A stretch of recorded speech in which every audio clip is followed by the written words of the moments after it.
So as Karen mentioned, my name is Tara Niekamp, and I'm going to keep my sunglasses on because my eyes are light sensitive, so there's spotlight shining right here. But I am very happy to be here and have an opportunity to share with all of you a bit about my story of faith and my story of disability and how the two have intersected. So this is where my faith story begins at OLG.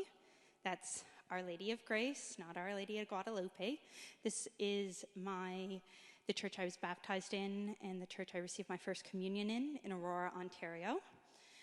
There was a affiliated school because Ontario has a Catholic school system, so I went to Our Lady of Grace Elementary School. And when I was in grade 5, yes, that is me, I began having trouble seeing the board. Pretty normal, not uncommon for kids who are around the age of 10. So my parents took me to the optician, and I was prescribed glasses. That should have been the end of it.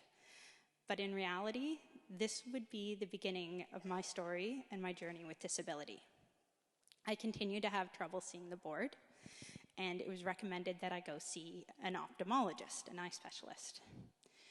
It would take several tests and over a year before I would receive a diagnosis of Stargardt's disease.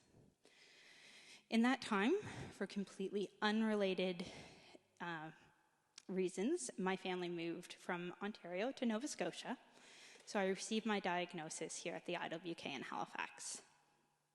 For those of you, probably all of you, who are unfamiliar with Stargardt's, it's a juvenile form of macular degeneration. Some of you may know macular degeneration. It's a central vision loss. So what happens is your visual acuity gets worse and worse, and that's your detail vision. So facial recognition, out. Color sort of distinction, sometimes good, sometimes bad, really depends. Detailed reading, any sort of print, out. So at this time, I really had no reference point for what it meant to be blind. We didn't have any family members or family friends who were blind. None of the characters in the books that I read, the movies I watched, or the shows I enjoyed were blind. I was really unsure of what it meant and what my life would be like, except for one area of my life. I heard about blindness quite frequently at church. And usually the story went something like, there was a blind person not living their best life, and they come into contact with Jesus. And they appeal to him for healing. He heals them, and I always got the sense there was implied, then they can go off and live their best life. So it's likely not a big surprise that at age 11, I decided the thing to do was to pray to God for healing. I prayed every night, on Sundays at Mass. I begged, I wept, I pleaded, I bargained, and nothing happened. My prayers remained unanswered. And as time went on, and those prayers continued to go unanswered, the doubt started to creep in. I'm not sure if any of you have visited a science center recently, and this isn't the best picture, but you'll see at quite a few science centers. It's a wind tunnel.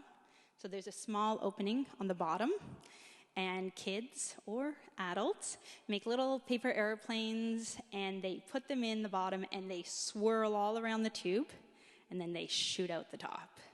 And it's chaos if there's a lot of kids around because they're trying to get as many airplanes in that tube as possible. This tube is what I felt internally at this time. Those airplanes were the doubts that I had, and they swirled around. And every now and then, it would seem like things had settled. The doubts had gone. But inevitably, they would return. And those doubts impacted every aspect of my spiritual self. Some of you may be familiar with the 3 B's of faithful being. They're believing, behaving, and belonging. And as I said, my doubts touched every single one of these areas. So believing. Believing's pretty straightforward.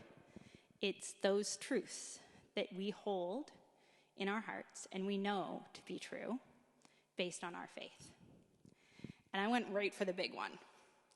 Did God even exist? I was calling every night and twice on Sundays, and there was no answer. And so at 11, 12 years old, I made an assumption that if no one was answering, perhaps it was because there was no one on the other end. There was nobody there to pick up the phone. Behaving. Behaving has to do with those actions, those things that you should be doing or shouldn't be doing as prescribed or based on your beliefs. And a lot of my doubts around behavior centered on prayer. Was I praying wrong? Maybe it was a matter of dialing the wrong number. God was on the other end, and I just needed to figure out the right combination of gestures and words, and then I'd get through. I'd get the answer. I'd get results. And then there's belonging. Belonging is that sense of place, whether it be in your family, in your faith community, or even that belonging to God. Now, I was fortunate. I had an amazing family who supported me throughout this journey.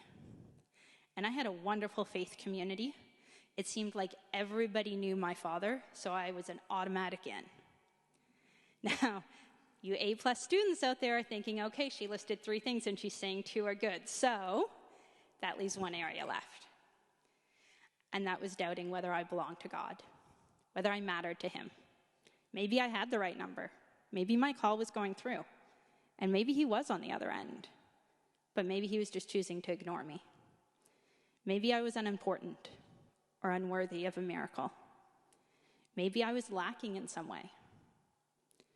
And the truth is that when I think about all the doubts that I had at this time, the doubts in this area, the doubts of whether I belonged or not, they're the ones that created the most emotional turmoil. So what happened? What took me from this doubting preteen to the 37-year-old woman standing here today? I'm going to say it was around grade 8. I don't have an exact date, but I do know that it happened right here in this parish hall. This is the parish hall at St. Joseph's Church in Kentville, Nova Scotia. For those of you who are from the area, that's St. Joseph's Church, that white church up on the hill in Kentville. At the time, those 2 big doors in the center were a stage. I was attending an overnight youth retreat, and on the schedule was an evening adoration and confession. The youth were invited to drag our sleeping bags and mats into the parish hall and spread out. The lights were dimmed, quiet music was played, and the monstrance was brought in and set up on the stage. We are invited to sit and be present in front of God. During this time, if we felt called, we could go to confession. There was a few priests set up along the back wall. And so I decided I was going to do the confession thing. As a planner, I decided that while I sat before God, I better prepare and get together that good old sin checklist. Now, I hear the chuckles. Some of you are like, I've been there, I know that. That sin checklist is those things that you know you shouldn't be doing, but they feel kind of safe to confess. They're the ones that really aren't the big ones. So when I was 13, my sin checklist contained, I was mean to my brother. Got a little brother, wasn't always the nicest to him. I didn't listen to my parents. Or I pretended to be sick so I didn't have to go to school, or if I was feeling particularly brave, maybe I'd confess that I did this so I didn't have to go to church.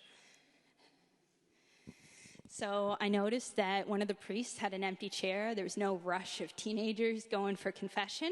So I got up and made my way over. I sat down, started confession like thousands of confessions before. Forgive me, Father, for I have sinned. And that was the first and last planned thing that I said. Instead of this neat, orderly sin checklist, what came out were all my doubts, my uncertainties, my frustrations, and my insecurities. And let me tell you, ladies, they did not come out in a neat, orderly fashion. They came out amongst tears, crying, hiccups, gasping breaths. Pretty sure the priest started by handing me a couple Kleenexes, then just gave up, handed me a whole box. When everything had poured out, when everything was laid bare, the most incredible thing happened. I experienced the most profound peace I've ever experienced. I'd never experienced anything like it before. I've never experienced anything like it since. The depth of this peace was profound. I cannot explain it. And I've truly come to believe that it was a moment in my life in which God was fully present. That when everything else had come out, God came in. I knew in that moment that I was loved, that I was accepted, and that I was enough as I was, who I was. This single moment has anchored my faith for the last 24 years. Because God is real to me. But it's done more than that. Because that moment when God was there and when I knew that I was enough exactly as I was, that peace allowed me to see and to accept myself as a person with a disability, as someone who is blind. That confidence, that acceptance of being enough as a disabled person has given me the confidence to be an advocate, to be an educator, to be unapologetically disabled. But it's not just my faith that impacted my identity as a disabled person. My disability has also impacted my understanding of my faith and how I connect with it. I'm going to share with you a few of the ways in which my disability has shaped my faith. So let's talk about healing. What's the story? How do I feel about those stories in the scriptures now? Those blind people who received their healing. Do I think they're metaphoric or embellishments, exaggerations? Not at all. I believe that God does heal. But I also believe that sometimes when we think about healing, we think about it on a very surface level. In 37 years, I've heard a lot of homilies. I've listened to a couple of them too. And no priest here, right? I've listened to all of Father James's homilies. And every now and then I have heard a homily that starts something like, in order to best understand these readings, we need to understand the historical context in which they occurred. So let's apply that here. What was the historical context of disability? 2,000 years ago, having a disability meant that you were devalued, dehumanized, and in some cases, demonized by society. You were isolated and ostracized. You weren't given a place of belonging.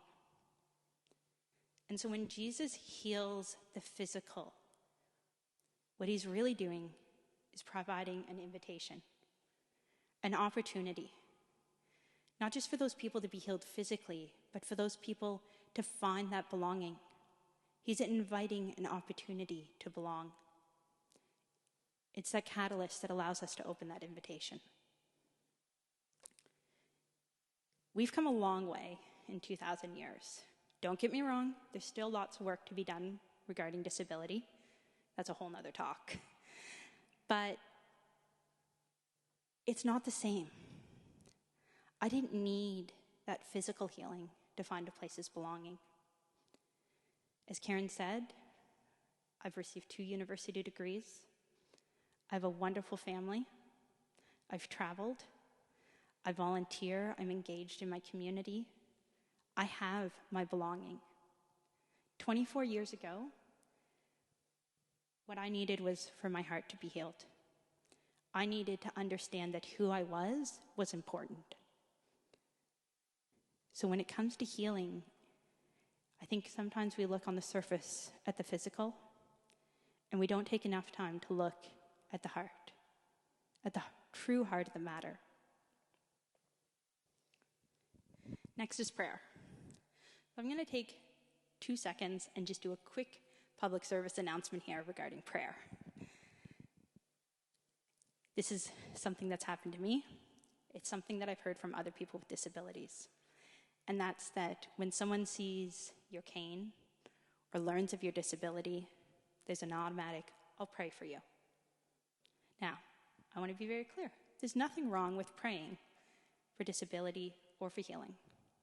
But here's the challenge. When you offer to pray for someone and for their disability without knowing them, you're claiming to know their heart. You're claiming to know which burdens lie heaviest on them. And you're making an assumption that their disability is the burden that lays heaviest on them, without knowing them. I can tell you, with a 10-year-old at home, patience tops my list of prayer over sight any day. If you want to pray for me, I'm a great mom. I've been a mom without sight for 10 years. Could not be a mom without patience. So there's nothing wrong with praying for healing, but just ask, because maybe their disability isn't what they're struggling with, and maybe what they need is something else. And by asking, you can be a better prayer partner. So what does prayer mean to me? 24 years, prayer was transactional. It was a fix. It was a request. It was a honey-do list. But today, it's something different. Because the truth was that all those prayers didn't bring me closer to God. I drew closer to God when I was the most honest and the most open. On the screen are 3 necklaces. For as long as I can remember, I have worn one of these necklaces. The Celtic cross on the top is what I started wearing because that's what my dad always wore. And then I went to a Trinity knot for a time, and now I wear a St. Bridget's cross in memory of my grandma, whose name was Bridget. I wear this necklace every day. And through the course of my day, if I'm stressed, if I'm anxious, if I'm frustrated, if I'm facing a challenge that I don't know that I have the strength to face, I'll simply hold my necklace. I'll hold it and I'll pray for the calmness that I need, that patience, that courage to be able to face and move forward. Or maybe prayer looks like lighting a candle when I need to write something that really matters to me, that I want to be impactful. Then I'll light a candle and invite God to be there, to help guide my words, to be present in that moment. Or maybe it's the 2 hours I spent right over there, sitting on the floor with my MacBook, working on this presentation in front of the tabernacle in a quiet church. What prayer has come to mean to me is turning to God. Turning to God in those moments in my life when I need him most, because I know he's like a good friend who will be there and who will provide the support I need.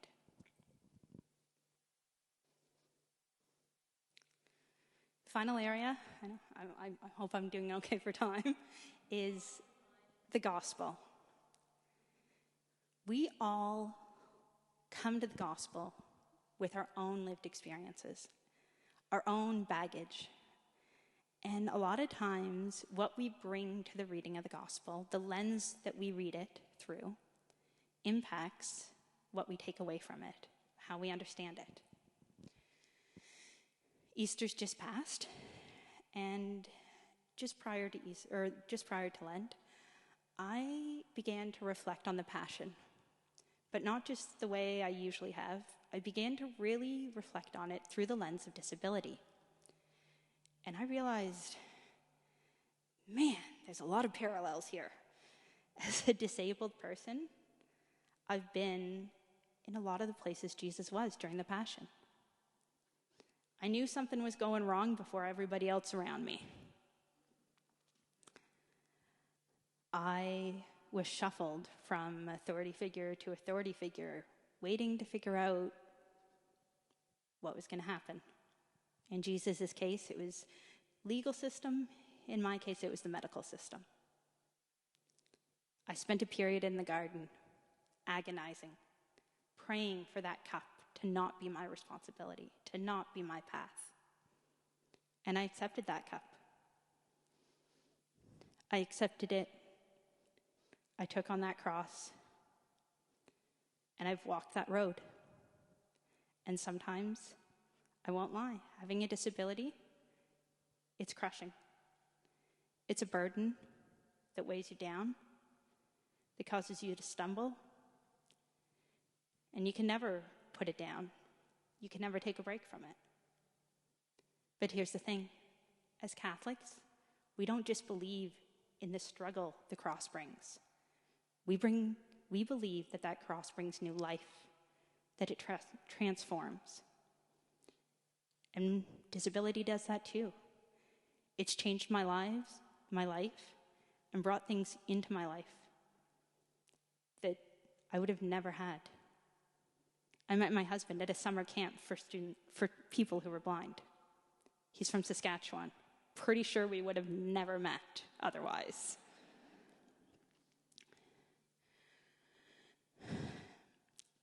But it's not just Jesus' story that I can relate to when I look at the Passion.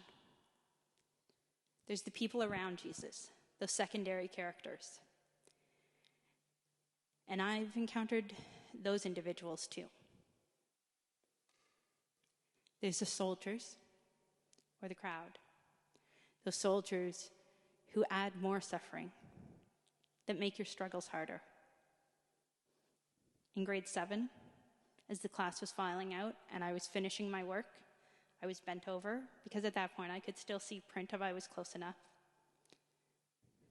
Just needed a couple more minutes. And then I felt a hand on the back of my head, as one of the students walked by and pushed my head into my desk.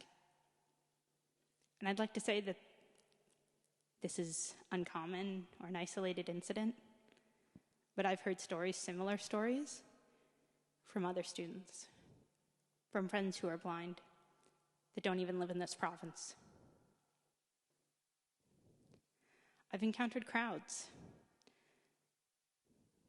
The people who stand and watch, they witness the suffering, the struggle, but they do nothing.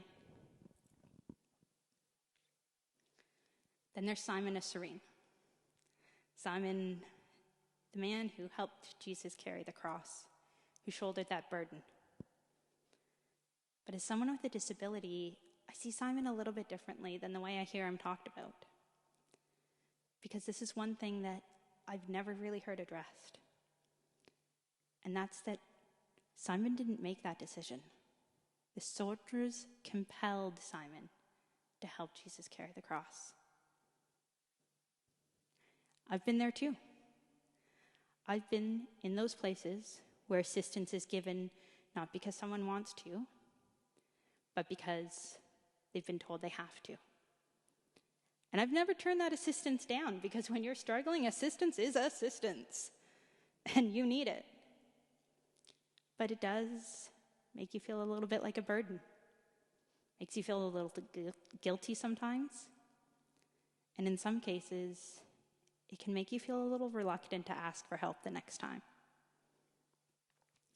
There's one more person I want to talk about. Veronica. Veronica. The woman who stepped forward and wiped Jesus' face. When we sit Veronica next to Simon, wiping someone's face versus carrying the cross, it seems like a no-brainer. That cross is a lot heavier. But here's the thing that always struck me about Veronica's actions. They were done of her own free will. She witnessed Jesus' struggle and his suffering, and she stepped forward. And I can't imagine it would have been an easy thing to do, to take that step forward out of the crowd. But she stepped forward, and she did what she could do to help, even if it was a small thing. And I've been there. I've been there when a complete stranger has asked me if I need help finding the yogurt in the grocery store, because they've seen me pulling container after container after container out, and each container goes back into the fridge because it's the wrong flavor. Would I have eventually found the yogurt 100%? But that simple act of, can I help you? Saved me 10 minutes. Saved me a lot of eye strain. And it meant a lot. It meant so much that I still remember it, even though I haven't gone to in-person grocery shopping in probably over 6 years, folks. I want to leave you with one last thought as we look at these pictures. Because the reality is that in some way, all our lives parallel Jesus' passion. We all have those things that we struggle with, those times where we wish we didn't have to walk the path, or we know something's going wrong before everyone else does.